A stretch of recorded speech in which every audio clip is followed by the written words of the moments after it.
உயிரெழுத்தை முன்வைத்து உயர்வான கவிதனை உன்னதமாய் எடுத்துரைத்து உளமதனை ஆட்கொண்டே ஐந்தாவது வேதமாய் ஐநிலத்தில் பெண்மையை அழைப்பதற்கு வழிவகுத்த ஆசிரியர் விதியாவே வந்திடுக கவிதைதனை தந்திருக்க.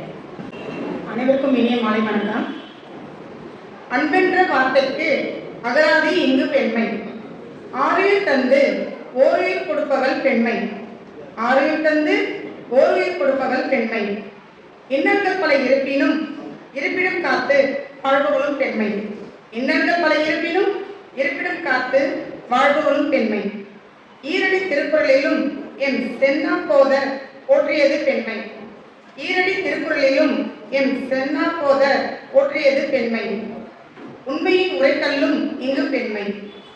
ஊரறிய இங்கு போற்றப்படுவதும் பெண்மை. ஊரறிய இங்கு போற்றப்படுவதும் பெண்மை. எண்ணங்கள் பல இருப்பினும் ஏற்றமாய் உழைத்து இங்கு உழைப்பவளும் பெண்மையே. எண்ணங்கள் பல இருப்பினும் ஏற்றமாய் உழைத்து இங்கு உழைப்பவளும் பெண்மையே. ஐந்தாவது வேதமாய் போற்றட்டுமே பெண்மையே. ஐந்தாவது வேதமாய் போற்றட்டுமே பெண்மையே.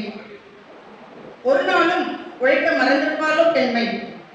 1000 ஆண்டுகளாய் தன் நலம் மறந்து பிறநலம் காத்து நிற்பதும் பெண்மை.